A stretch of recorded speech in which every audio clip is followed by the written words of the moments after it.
Markus pasal 12. Perumpamaan tentang pekerja-pekerja kebun anggur. Ayat 1, lalu Yesus mulai berbicara kepada mereka dengan perumpamaan-perumpamaan. Adalah seorang menanami sebuah kebun anggur, dan memasang pagar di sekelilingnya, lalu menggali suatu tempat untuk pemerasan anggur, dan membangun sebuah menara jaga, lalu ia menyewakannya kepada beberapa pekerja, dan pergi ke suatu negeri yang jauh. Maka pada musimnya, ia mengutus seorang hamba kepada pekerja-pekerja itu, supaya ia boleh menerima dari pekerja-pekerja itu buah dari kebun anggur itu. Tetapi mereka menangkap dia, memukul dan menyuruh dia pergi dengan hampanya. Maka ia mengutus lagi seorang hamba yang lain kepada mereka, dan mereka melempari dia dengan batu serta melukai kepalanya, lalu menyuruhnya pergi dengan perlakuan yang memalukan. Lalu ia mengutus lagi seorang hamba yang lain, dan mereka membunuhnya, dan banyak hamba yang lain lagi disuruhnya, ada yang dipukul, ada yang dibunuh. Karena ia masih mempunyai seorang putra yang dikasihinya, maka untuk terakhir kalinya, ia mengutusnya juga kepada mereka, katanya, mereka akan menghargai putra saya. Tetapi pekerja-pekerja itu berkata sama sendirinya, inilah ahli warisnya, mari kita bunuh dia, dan warisannya akan menjadi milik kita. Lalu mereka memegang dan membunuh dia, serta membuangnya keluar dari kebun anggur itu. Lalu apakah yang akan dilakukan oleh pemilik kebun anggur itu? Ia akan datang dan membinasakan pekerja-pekerja itu, dan akan memberikan kebun anggur itu kepada orang lain. Belum pernahkah kamu membaca nats ini? Batu yang ditolak oleh tukang-tukang bangunan ini telah menjadi batu penjuru. Demikianlah perbuatan Tuhan, dan ajaiblah hal itu di mata kita. Lalu mereka itu berupaya menangkap Yesus, tetapi mereka takut kepada orang banyak itu, sebab mereka mengetahui bahwa ia telah mengatakan perumpamaan itu untuk mereka. Lalu mereka meninggalkan dia dan pergi. Tentang membayar pajak kepada Kaisar. Ayat 13, maka mereka mengutus beberapa orang Farisi dan orang-orang Herodian kepada Yesus, untuk menjerat perkataannya. Dan ketika mereka telah tiba, mereka berkata kepadanya, Guru, kami tahu bahwa engkau benar dan tidak mempedulikan seorang pun, karena engkau tidak memandang rupa orang, melainkan mengajar jalan Allah dalam kebenaran. Bolehkah membayar pajak kepada Kaisar atau tidak? Haruskah kami memberi atau haruskah kami tidak memberi? Tetapi ia mengetahui kemunafikan mereka, lalu berkata kepada mereka, Mengapa kamu mencobai aku? Bawalah kepadaku 1 dinar supaya kulihat. Lalu mereka membawanya dan ia berkata kepada mereka, Gambar dan tulisan siapakah ini? Dan mereka menjawab kepadanya, milik Kaisar.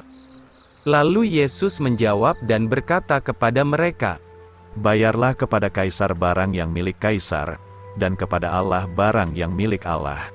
Maka mereka takjub akan dia. Pertanyaan orang Saduki tentang kebangkitan.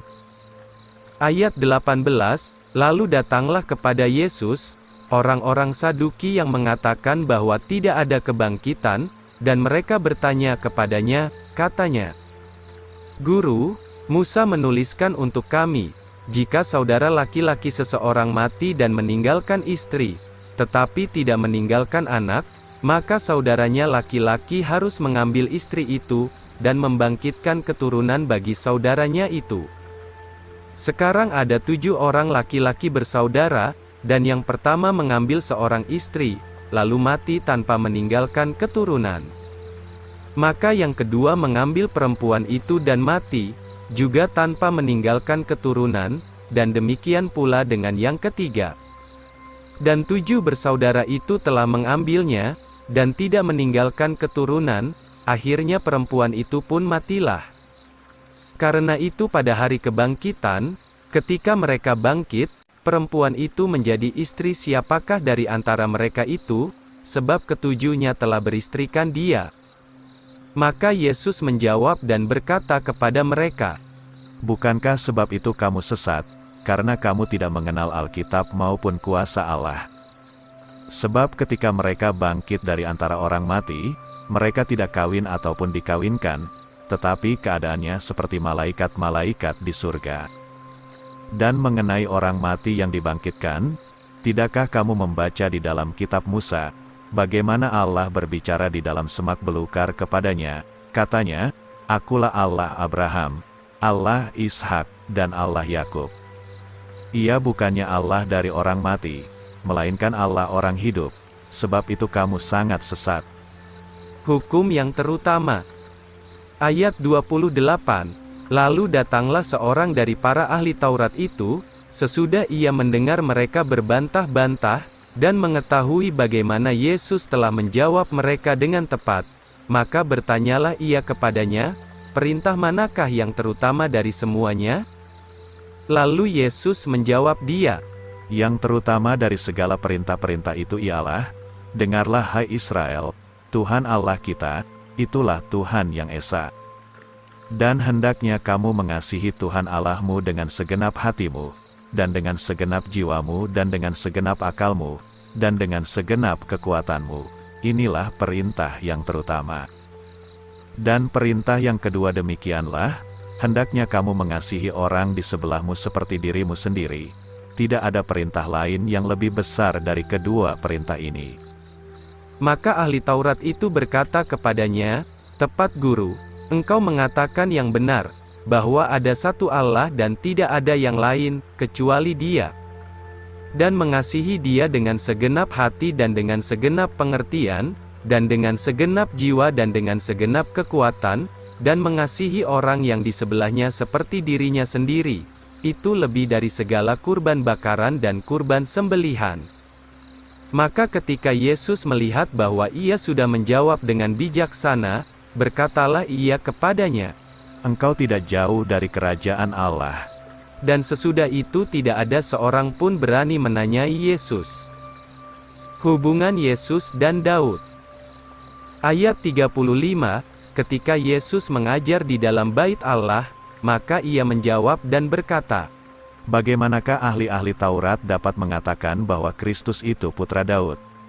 Sebab Daud sendiri berkata di dalam Roh Kudus, Tuhan berkata kepada Tuhanku, duduklah di sebelah kananku, sampai aku membuat musuh-musuhmu menjadi alas kakimu. Karena Daud sendiri memanggil dia Tuhan, lalu bagaimanakah ia dapat menjadi putranya? Maka orang banyak itu mendengarkan dia dengan sukacita. Nasihat tentang ahli Taurat. Ayat 38, lalu berkatalah ia kepada mereka di dalam pengajarannya, Hati-hatilah terhadap ahli-ahli Taurat, yang suka pergi dengan berjubah panjang dan suka disapa di pasar-pasar, dan menyukai kursi-kursi kehormatan di dalam sinagoga-sinagoga, dan tempat-tempat terhormat di dalam perjamuan, yang menelan rumah-rumah janda, dan untuk menutupinya mereka berdoa panjang-panjang. Orang-orang ini akan menerima hukuman yang lebih besar. Persembahan janda miskin. Ayat 41, maka duduklah Yesus di hadapan peti persembahan, dan melihat bagaimana orang banyak memasukkan uang ke dalam peti itu, dan banyak orang kaya memasukkan ke dalamnya banyak uang. Lalu datanglah seorang janda miskin dan ia memasukkan 2 keping, yaitu seduit. Maka ia memanggil murid-muridnya dan berkata kepada mereka, Sesungguhnya aku berkata kepadamu, bahwa janda miskin itu telah memasukkan uang lebih banyak, daripada mereka semua yang telah memasukkannya ke dalam peti persembahan itu. Sebab mereka semua memberi dari kelimpahannya, tetapi ia dari kekurangannya, memasukkan semua yang ia miliki, yaitu seluruh hidupnya.